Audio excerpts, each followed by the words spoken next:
name is Chris Fickle. I'm one of the music pastors here. And if you're a first-time guest with us, we want to say welcome home. We're so glad that you joined us this morning. Well, we have gathered together to praise his name as one body. And I just want to encourage you to join us as we sing this morning.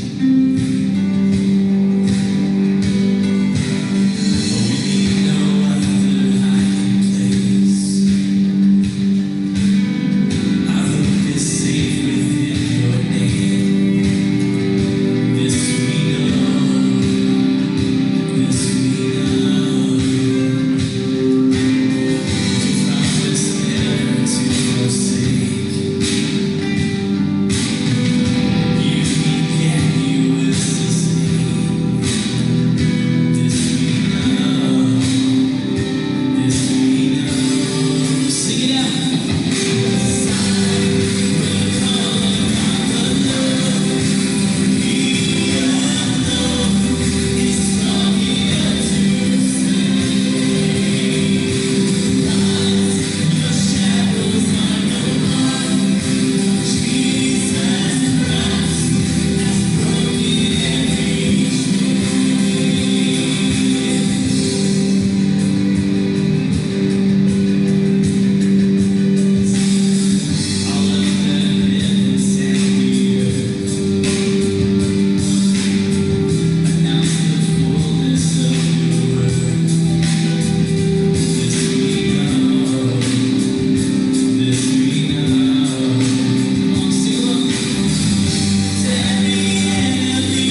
stand up again and let's find somebody you don't know and tell them hi.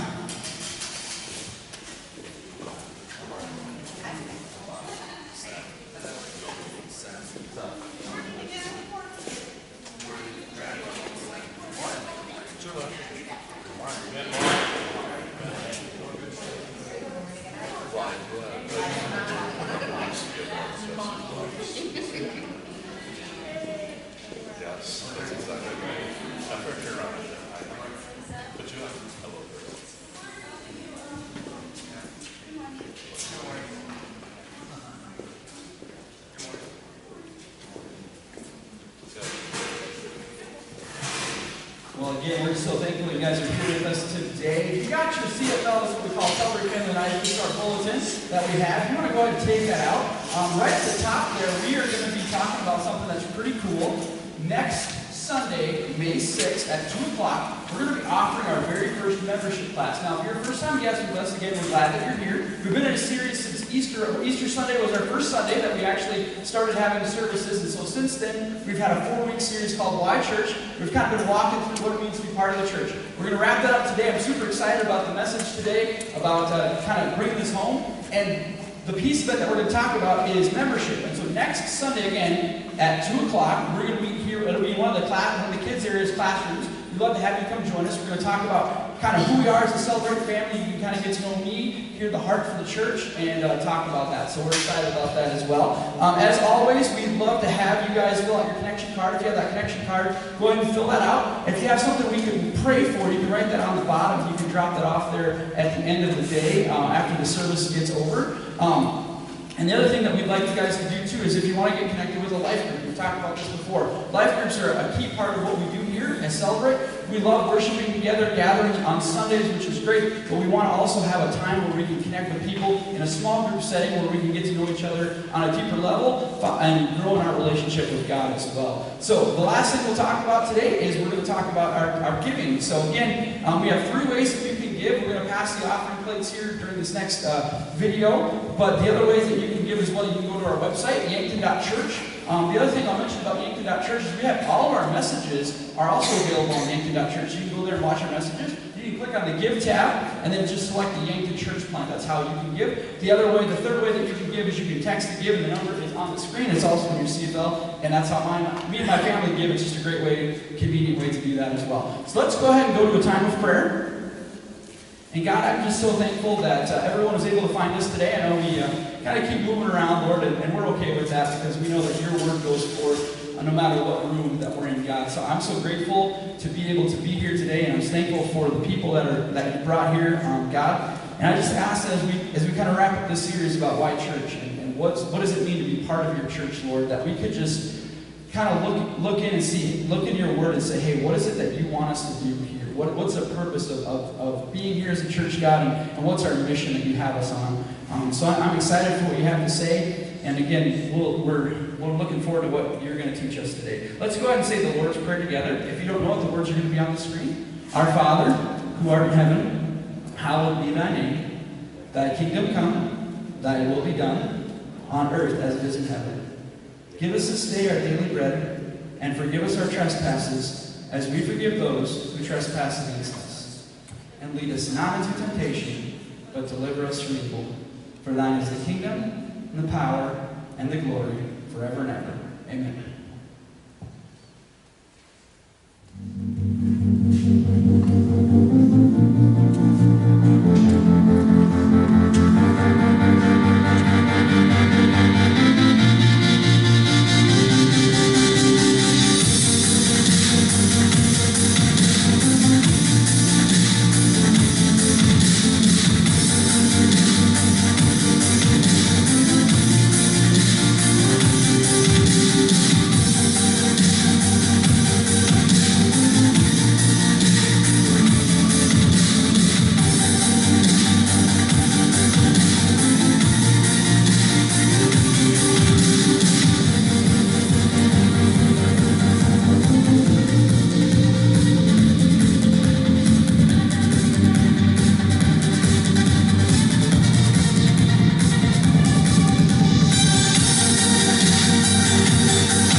guys, if you were here Easter Sunday, we talked about our 4-week challenge. And the 4-week challenge was to come every week after Easter. If you've completed that task, way to go. If you haven't, that's okay. This is your first week here. Again, we're glad that you're here. But we're just going to kind of wrap up this series called Why Church. And I hope this has been a blessing for you.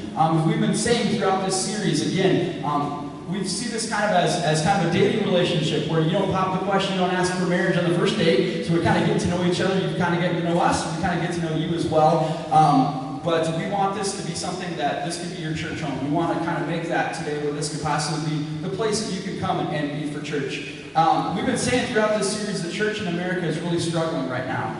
Thousands of people every weekend are leaving the church and they're staying away for good. They're just saying it's not relevant in my life anymore. It doesn't matter anymore to be part of a church. And we talked about the statistics again, but here in Yankton, even our own community, we've seen in the last just couple decades, we've seen a large group of people who have left the church and just said it's not relevant anymore. So just to recap, if you haven't been here with us, our first week we talked about, what difference does church make? What does it make a difference in my life? We talked about the 5 purposes of the church. If you missed that, again, you can go back to our website, yankton.church. You can watch that. That's also on our missions page. So if you go to our missions page, it's there as well, where you can kind of review those 5 things that we really feel those are the 5 purposes of the church. Those should be existing in every church, and especially in our church as well. Week 2, we talked about, do I really need a church to follow Jesus? Why can't it just be me and Jesus? Why do I have to be part of a church? We talked about how Jesus came not to establish a religion, but he came to really establish a relationship, not only with God, but with other people. We all need other people in our lives, and so that's what the church can be. It can be that relationship with not only with God, but with other people.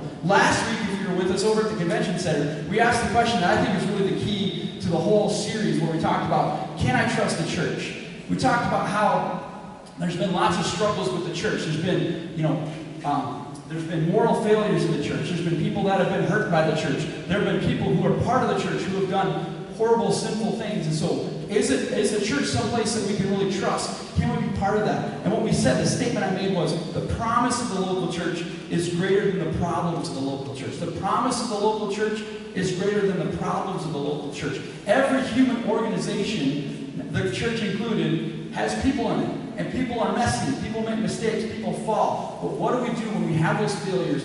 If we can be humble with each other, admit those mistakes, ask for forgiveness, and then try to move on together and fight for unity. And that's what we want to be as a church here today. So today, to wrap this up, and again, I'm super excited about this, we're going to talk about, what does God want the church to be? What does God want the church to be? This is our last question. Now, before we answer that question, again, we said the church is a human, it's created by God, but there's people who run it. And throughout history, the church has been different things at different times. Now, I don't know if you're a fan of history. Now, statistics will tell me about half of you really love history, and about half of you could care less about history, okay? So I'm one of those, I love history, okay? I'm a big history nut, I love history.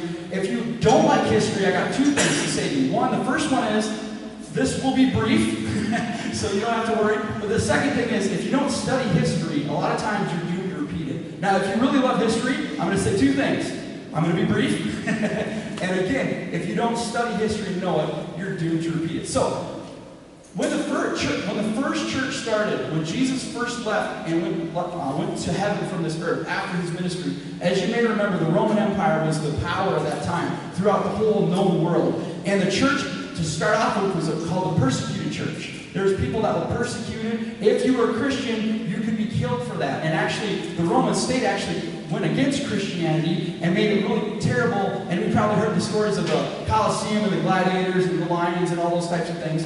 Well, the interesting thing about that is, right after that, the church came from being this persecuted little sect of the church, or little part of the world, it actually became the state religion. So out of that, it's crazy to think about, but out of that horrible time of persecution, and actually Christianity became the main thing. And there was an emperor named Constantine who converted to Christianity, and he made it the national religion. So then Christianity became a political thing. So it wasn't necessarily a follower of Jesus Christ. Now there was the authentic people who really believed in Jesus, but there was also this political group that would use it for political power and political means. You've probably heard stories of the Crusades, where the people would, go back to the Holy Lands. They were trying to fight against the Islamic faith at that time, and they really saw Christianity as a conquest, where we need to conquer people. If they disagree with us, we kill them. That was part of our church. That's part of the church history. We talked about the Reformation. Martin Luther, who left the church at the time, the Catholic Church, and started the Reformation part of it. That's really an exclusion thing. We've talked about fear. You guys have probably heard the stories of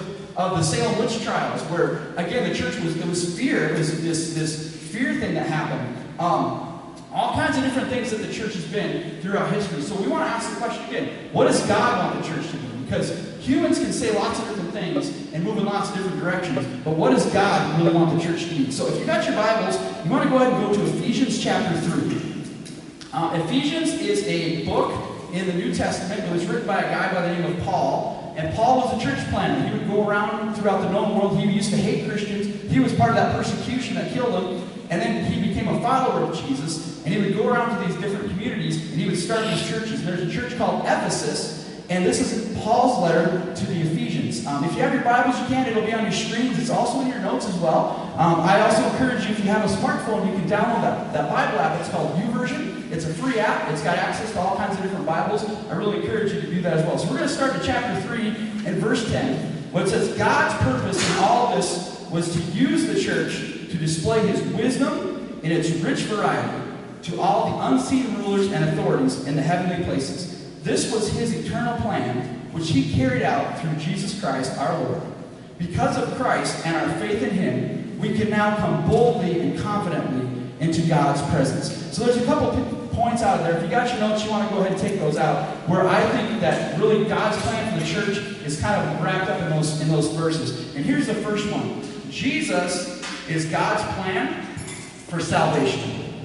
Jesus is God's plan for salvation. There is no name on planet Earth, I would contend, since human history, that is more controversial than Jesus Christ. He is a dividing line in history. If you ever write a check or look at a calendar on your smartphone, history is literally divided because of Jesus' birth. The birth of Jesus to now. That's what we're talking about. There's a lot of people today who say things like, Jesus was a good man. He was a good teacher. Very few people actually deny the existence of Jesus anymore, but they would say things like, he was a good example for us to follow, but he never really, they don't accept him necessarily as Lord and Savior. And I think that's very interesting because Jesus didn't really allow for that. There's an author by the name of C.S. Lewis, who's one of my heroes in the faith. I absolutely love C.S. Lewis. And if you're a person who don't necessarily believe Christianity, if it's something that you're kind of on the fence about, I really encourage you to check out C.S. Lewis because he was a genius. He lived back kind of in the early part of the 20th century. He was brilliant. He was a staunch atheist. He would argue with people about how there is absolutely no God, and if you believe in God, you're stupid and you're foolish, and you have no point in doing that. And he actually, because this guy is brilliant, he set out to disprove Christianity. He's a very logical thinker, very systematic in his mind, and so he went through and he went out to disprove that Jesus Christ was who he said he was. And an interesting thing happened to C.S. Lewis. He actually found out that Jesus was who he said he was, and he was the Savior of the world. He wrote a book called Mere Christianity. I really recommend it. And this is a quote taken from C.S. Lewis, and I'm just going to read this because I couldn't say this any better myself. I'm trying to prevent here anyone from saying the really foolish thing that people often say about Jesus. I'm ready to accept Jesus as a great moral teacher, but I don't accept his claim to be God. That is the one thing we must not say. A man who is merely a man and said the sort of things that Jesus said would not be a great moral teacher. He would either be a lunatic on the level of a man who says he's a poached egg, or else he would be the devil of hell. You must make your choice. Either this man was and is the Son of God, or else he's a madman or something worse. You can shut him up for a fool, you can spit at him and kill him as a demon, or you can fall at his feet and call him Lord God. But let us not come to any other patronizing nonsense about him being a great human teacher. He has not left that open to us. He did not intend to. I just think that's a powerful statement from a guy, again, who set out to disprove Jesus, and he felt that. So what are the things that Jesus said? Jesus said, John chapter 14, verse 6, Jesus said something very controversial. He said, I am the way, the truth, and the life. No one comes to the Father except through me. That's a very bold statement for Jesus to make. Jesus is the way. Jesus came to this earth, friends, because yes, he was a great moral teacher. Yes, he did a lot of miracles. Yes, he was a great man. But he came to this earth for one reason. Jesus Christ came to this earth to die.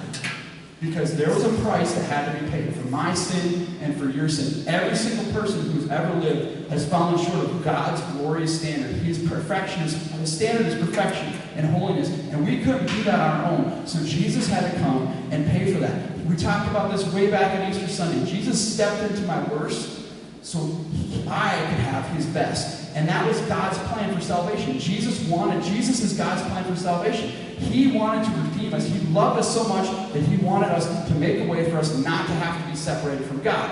So Jesus is God's plan for salvation. But that's not the end of the story. Because as you may know, after Jesus was killed on the cross, he rose again on the third day. That's what we celebrate on Easter. After 40 days, he and his little group of disciples came to this place, and he taught them, and he said, hey, I want you to go out to the whole world and tell everybody about me, tell them what happened. And then he did something very interesting. He left planet Earth. He went back up to heaven. And here's a story that I heard one time, and this is a fictional story, but I think it's great, and it talks about what it was like for Jesus when he got back up into heaven. So Jesus ascended into heaven, and the angel Gabriel said to him, did you complete your mission and save the world? To which Jesus said, I modeled the godly life for 33 years, healed the sick, raised the dead, told of God's kingdom, and discipled a small group of people. Then at the appointed time, I allowed men to crucify me, paid for the sins of the world, then rose again on the third day, forever conquering death and the grave. Then I appeared to this small group of people, commissioned them to go and share this with the entire world. To which Gabriel replied, so let me get this straight. You mean your whole plan to save the entire world depends on a group of former tax collectors, prostitutes, and fishermen in one small corner of the world? Jesus, what if they fail? What's your plan B? To which Jesus said, there's no plan B. Turn to your neighbor and say, I'm plan A. We are plan A. We are God's plan to redeem the world. That's the second point that's up under here. The church. Jesus is God's plan for salvation. The church is God's plan for redemption. Redemption. Redemption is not a word that I use every single day in my life. It's probably not a very common word for you to use. The definition of redemption is the action of saving or being saved. Let's be honest, especially us guys in the room. We don't really like to be saved, right? We like to be the Savior. We don't necessarily like to be the one who gets saved, right? I remember the story of this guy whose house was in a flood zone, and there was a flood coming, and the water was coming up to his door, and the fire department came by and said, come with us, you need to leave, you need to evacuate your house. And he said, no, God will save you, God will save you. So let them go. Well, the water kept coming up through his house, and eventually he had to go, and he actually had to go to the roof, and be on the roof of his house, because the water got that high. Well, a guy, his neighbor came by in a boat, and he said, come in the boat, the flood's coming, this isn't going to get worse. And the guy said, no, God will save me, God will save me. Well, eventually, the water came up so high that it got up to about his neck, and just the top of his head was sticking out. He started treading water, and a rescue helicopter who had been flying over saw him, and came down, and lowered the ladder, and the guy came down and said, grab my hand, come in the helicopter, we're here to save you. To which the guy said, no, God's going to save me, God's going to save me. And then a few minutes later, the water overtook him, and he drowned. And he got up to heaven, and he went up to God, and he said, God, why didn't you save me? To which God said to him, I sent you a fire truck, I sent you a boat, I sent you a helicopter. Right? God's plan is for the church, is for redemption of the world. Okay? We're looking sometimes for God to do something, but he's waiting for us to do it sometimes. He says, I've given you the Holy Spirit. I've given you the same Spirit of God that raised Jesus from the dead, lives inside of each one of us. We have that power to go and share that with everybody. And that's a command that we need. And I'm going to say this, we all need a Savior. All of us need a Savior. None of us are better than anyone else. We all are in need of that. So I'm going to talk about that word Redeemer for just a second. We mentioned that earlier. It's not a word we talk about every time. And I want you, we're not going to go there, but I want you to write this down. The book of Ruth. If you have not heard the story of the book of Ruth, it's a great story. It's in the Bible. It's in the Old Testament. And here's the thing. I know last week I gave you 4 verses to look up and read on your own. I'm going to challenge you this week to read the book of Ruth. Now, the good news is it's only 2 pages in your Bible, okay? So you can literally, 15, 20 minutes, depending on how fast you read, you can get through the book of Ruth pretty quick. And then you can sound really super spiritual to your friends. You can say, yeah, I read an entire book of the Bible this week. You sound really spiritual, right? So just to give you a recap real quick of the story of Ruth. If you remember David and Goliath, who grew up to be the famous King David, Ruth was actually his great-grandmother. And it was the story of how basically she met her husband, and they ended up having children through that. And here's the story, and I'll go through it real quick, but I want you to read it, so I'm not going to tell you all the details of it. But this word redeemer is talked about in the book of Ruth. What happened was, we talked about this last week, back in that day, women were actually viewed as property. Okay, they weren't given the same value that men were given. And so Ruth was a widow, her husband had died, and so in that culture, basically a widow meant that you had no means, because they couldn't work, so you had no means to support yourself financially, you have no means to feed yourself or your family, so she had to live off the charity of others. Well, she was, and again, I won't go through the whole story, but what happened was she needed what's called a redeemer. And this guy actually redeemed her. What that means is he had to pay a price, and he also took her in as his wife. And that's what the redeemer meant. That's what Jesus did for us. He paid a price for us, and then he took us in, and he allowed us to be part of his family. That's the same thing that happened with the book of Ruth. Now, I'm going to take kind of a turn here, but this is going to tie back in, so just stay with me for a second. We want to talk about something that we do in the church. There's two things that we've done in the church probably since literally the beginning of the church. Two things. One of them is called baptism.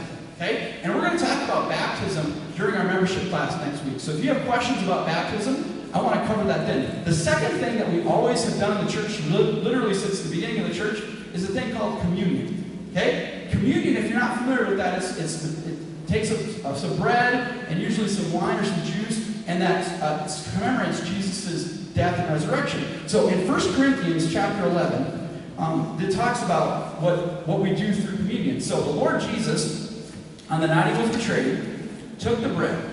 When he had given thanks, he broke it, and he said, "This is my body, which is for you. Do this in remembrance of me."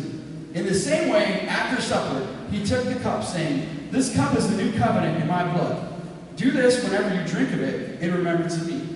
For whenever you eat this bread and drink this cup, you proclaim the Lord's death until he comes." Now, what does that have to do with redeeming and Ruth? Okay? There's two things that you need to understand about this action that Jesus did. And I've shared this before. I grew up in the church my whole life. So I've taken communion since before I probably even knew what communion actually was. And I never realized this until a couple years ago when this was brought up to me. And I'm like, that's so powerful. And that's exactly what we're talking about here. There's two things you need to know that Jesus' disciples knew about that situation that in our 21st century American minds we miss. And I want to prove that to you by showing you a point. So, proving that point. Not right now, but I'm going to put a picture up on the screen. And when I put this picture up on the screen, I want everybody to say out loud what's going on. Now, there's no words, so I want to make sure that everybody sees what's going on here. Okay, ready? So let's go ahead and see what this picture is. Tell me what's going on in this picture.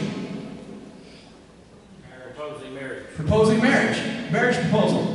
Every single one of you knew exactly what was going on there. There was no words, and I didn't have to explain it. When you see a guy down on one knee, holding a box, and you see a young lady there, looking very happy, they're actually proposing marriage. Every single person in that room with Jesus, when he partook of that Last Supper, this is what they saw. Because in Jewish culture at that time, when a man proposed marriage to a woman, what he would do is he would take a cup, usually of wine, he would drink it, and he would hand it to the woman, and she would take it, and she would drink it too. So Jesus' disciples, when they saw communion, they saw a price had to be paid, right? A price had to be paid. What was the price that they paid? Jesus paid. He said, "This is my body that's broken for you. And now, I want you to be with me forever. I want you to be with me together forever." A price had to be paid, and a time had to be made. Now, here's the second thing that you need to know about that culture. Okay? This is very interesting, and this is something that, again, we don't think about today. But what would happen is, the very next thing, after a groom would propose marriage like that, after he would pay the price for his bride, he would actually go away, which is kind of weird. Like, that seems strange to us today, but it was very practical at the time because he would have to do a couple things. One thing that he would have to do is he would have to build a home for his family. So typically, what the typical tradition was, is he would return to his father's household, and they would build on to the house and build a spot for him and his new bride to come home. Now here's the interesting part for me, looking back on this today, is to say, they had no idea how long that was going to take, right? Building can take time. There's a financial risk for that too as well. So the bride literally had no clue when the wedding was going to happen. Okay? Girls, did you be okay with that today? right? A guy proposes marriage, and you have no idea when he's going to come back or when the wedding's going to be. But as soon as the groom would show back up, they would have the wedding, and they would go and they would live happily ever after together. Now, why do I share that with you? Right after Jesus did this, right after he did this, in John chapter 14, this is what he said. In my house, there are many rooms. In my Father's house, there are many rooms. If it were not so, I would have told you that I'm going there to prepare a place for you. And if I go and prepare a place for you, I will come back to you and take you with me, so that you can also be where I am at. Maybe you've heard this before. You've heard this before where the church is called the bride of Jesus Christ. Has anybody ever heard that before? The bride of Christ? Okay, that's where this imagery comes from. And again, all the disciples knew that. And John, who actually wrote this, John was one of Jesus' followers. He was in the room with Jesus when this happened. He lived longer than probably any of the disciples we think. And he wrote this book at the he wrote a book at the end of his life called the Book of Revelation. It's the last book in the book of the Bible, in the books of the Bible. And he was given a vision about what it's going to be like when Jesus returns. And I just want you to hear this imagery again that John talks about in Revelation chapter 21. He says, I saw the holy city, the new Jerusalem, coming down from heaven from God, prepared as a bride, beautifully dressed for her husband. And I heard in a loud voice from the throne saying, look, God's dwelling place is now among with his people, and he will dwell with them. They will be his people, and God himself will be with them and be their God. He will wipe every tear from their eye. There will be no more death or mourning or crying or pain, for the old order of things had passed away. Friends, I want to tell you, there is a happily ever after. Okay, when we talk about marriage, we talk about Jesus coming. This is the happily ever after we're talking about. I'm interested when people say things sometimes where they don't understand the book of Revelation. Sometimes if you read it, it can be kind of confusing. There's a lot of stuff in that. If that's ever been you, if you ever had that, this is what I want to tell you about the book of Revelation right here. Okay? Jesus is coming back. And when he comes back, this world that's broken by sin is going to go away. Okay? And here's the problem, and this is why I want to just bring this back to what we're talking about with the church. Here's the problem I see is that sometimes as Christians, we think that this world is our happily ever after. We think that this place here is where we're going to be at forever. Friends, that's not the case. Jesus is coming back, and we're going to be with him together forever. That's going to be our happily ever after, and that's going to happen. Now, God, the church is God's plan for redemption. And every time we take communion, and we're going to take communion here before we go.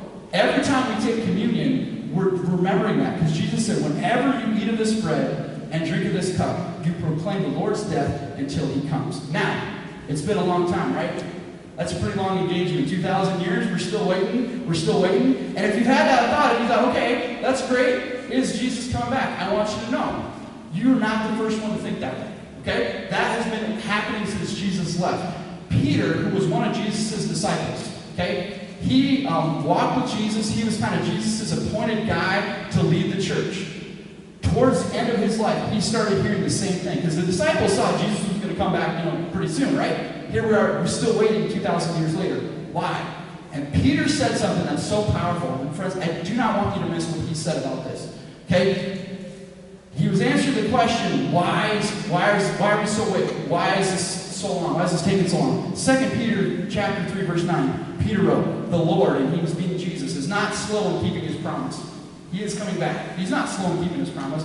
As some understand slowness, that means you and I. Instead, he is patient with you, not wanting anyone to perish, but to everyone to come to repentance. Friends, I've kind of been setting you up this whole time we've been talking. Ever since we started at Easter, and I started saying that conversation about how, it's like a marriage proposal, we're not going to propose marriage, okay? The reason why I've been saying that's very strategic is because I want you to know that when I'm asking you about the marriage proposal, that communion, when we do that, that's actually God's way of saying, Jesus is saying, look, I love you. I want to be with you forever. And I want to be with you for the rest of eternity.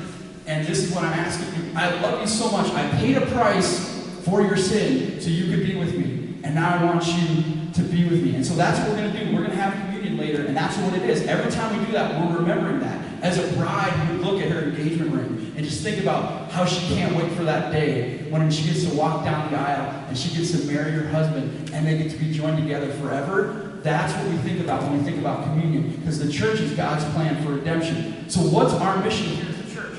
And here's what I'll say that. Plug that mic back in first.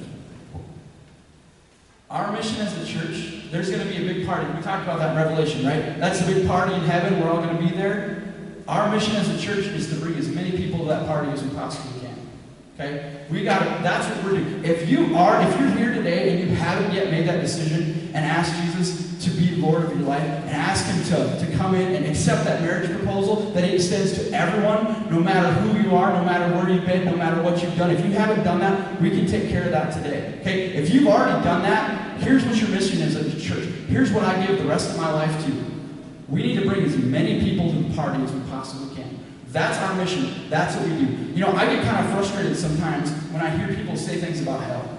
Now, I know hell is like a big topic that we can talk about for a long time.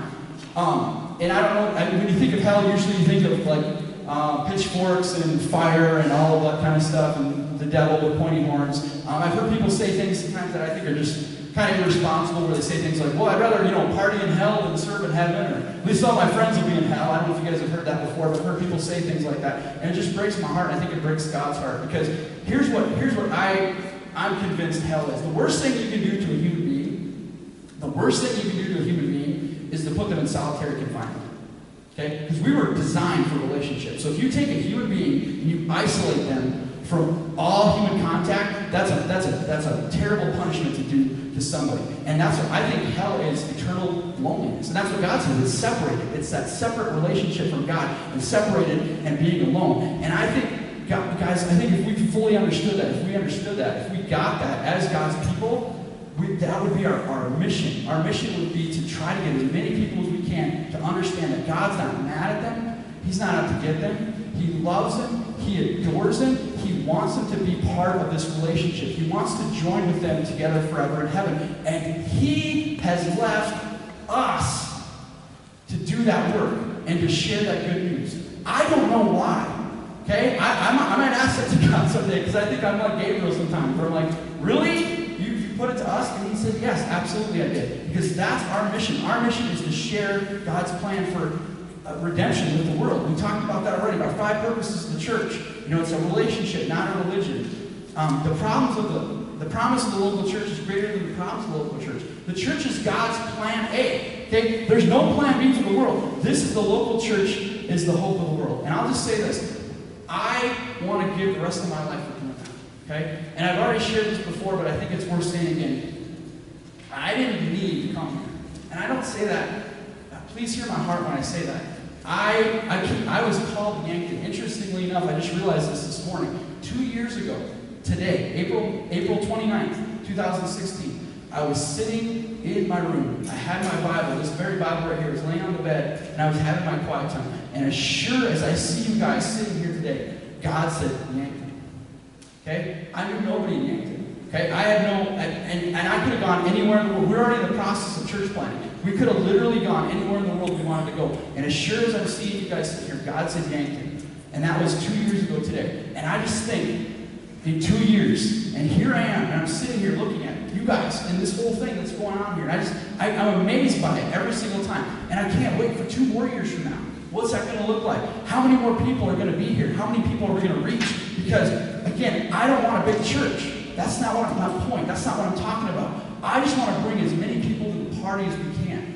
Why do we meet here on Sundays? Why do we do what we do? We're very intentional about every single thing we do. And I'm going to talk more about that next week at membership. But the whole point is to bring people who don't trust the church, who don't think it's relevant, to come in and see and to be part of this community and to have a relationship with God, get connected with a relationship with God, and then get connected with a relationship with people. Because that's what's going to bring people, and that's our job, that's our mission as a church.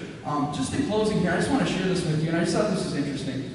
And I'm really big into church growth. Obviously, I study it a lot. I want to try to reach as many people as I can. So there's different things I do. One of the things I do right now is I'm getting my master's degree as we're going through this process of church. And I came across this study, and I just thought it was fascinating.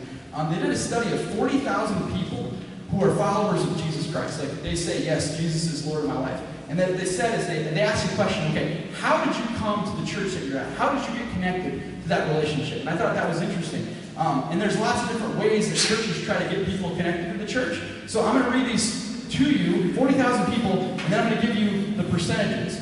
So 2% came due to a need. Basically, they had a need, they needed something, they came to the church. That was 2%.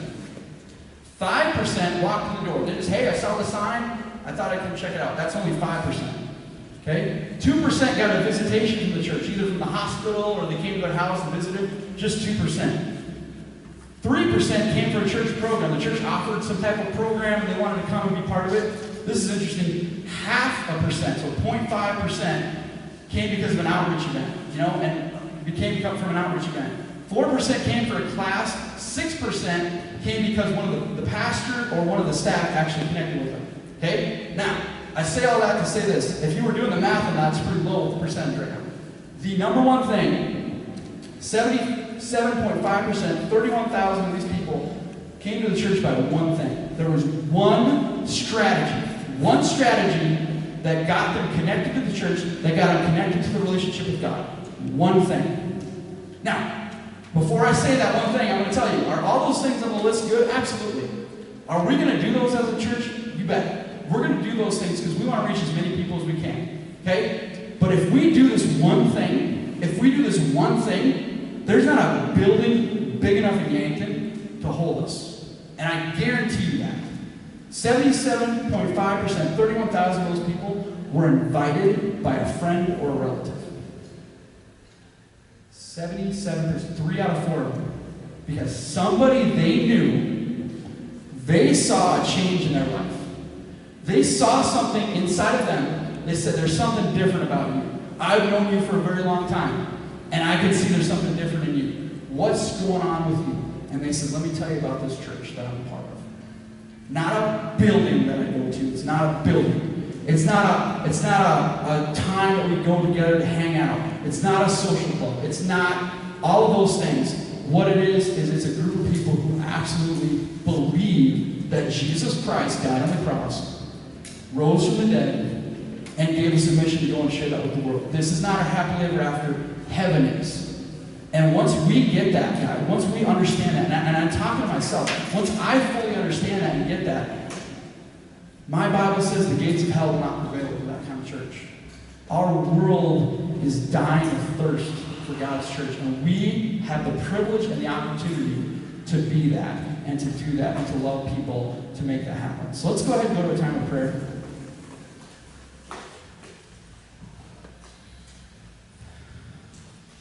And as I do every week, I want you to go ahead and pull out your CFL. I'm your notes. There's a My Action Step. And I really just, what is that for you? What is the thing today that you really need to do? I'm just going to give you a little bit of time here just to reflect on that and write that down.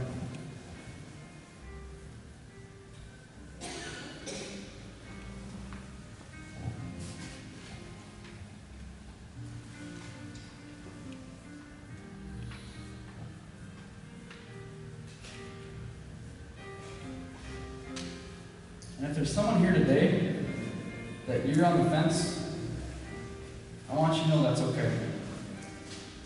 I want you to know that although this is the end of the 4-week challenge, we still love you. We still want you to come here. And if you're not ready for that yet, I want you to know that's okay. But if you're here today and you have a question and you maybe have never taken that step, you've never accepted that proposal that Jesus has, I want you to take care of that right now. And it's not a magic formula. It's just a way just to say, Jesus, I need you. I want to be at that party. And I want to give the rest of my life to making that happen. And if you've done that, if you said that prayer today, I want you to go ahead and mark that on your connection card. Because we want to talk to you. We want to unpack that for you. Because there's a lot to that. And we don't want to just have a moment and then walk away. We want to really walk through that. And if you're here today and you've already done that, maybe you've done that before, maybe you said those words before, but maybe this time it kind of it's kind of sticking with you a little harder, that's okay too. You can mark that on your card too.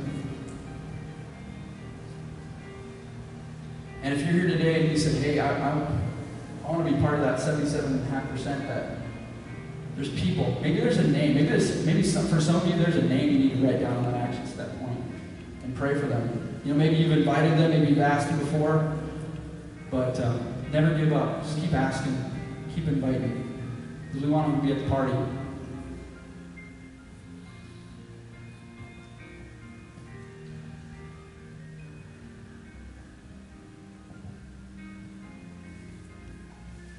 God, I can't thank you enough for the privilege that you've given me to be the pastor of these amazing people. And I was just reflecting on that this morning, how a lot of times I feel really unworthy. And I know there's times when I get it wrong. But I'm so grateful that you never do. You always get it right. And Jesus, I thank you that you came down and you paid that price for us. Because you saw us as valuable and worthy. And if it were just me, you would have still died. Because you didn't want to lose me.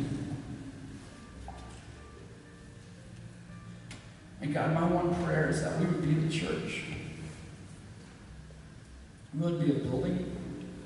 We wouldn't be an organization. We wouldn't be something that's already on our already busy calendar that we just try to fit in. God, my prayer is that we would be the church that you would desire for us to be. That we would just have a heart for this community, for loving people, and reaching them with your love. Thank you, God. We ask these things in Jesus' name. Amen. As you leave today, we're going to offer communion. I just want to kind of go over a couple things about communion before we go through that. And so what we're going to do is Pastor Roger and Lane are going to be back there, and they're going to offer communion to you as you leave today. So what we say here at Celebrate is if you're a believer of Jesus Christ, if you've taken that, if you've accepted that invitation, you are more than welcome to receive communion with us here today. If you're not, that's okay. Okay? And don't feel like you have to take it. If you're not there yet or you're not ready, that's okay. It's there for you. And what we're going to do is every single week from now on, at the end of service, we're going to offer communion to you. Because that's our way of remembering that wedding ring, that marriage proposal. So every week that's going to be available for you to take as you walk out and go. So that's going to be on the way there as you go. Again, if you have a connection card, if you need prayer, you can drop it off. And Jim's right there at the basket. You can drop it off as you go. Thank you guys so much for coming today. Have a great rest of your day.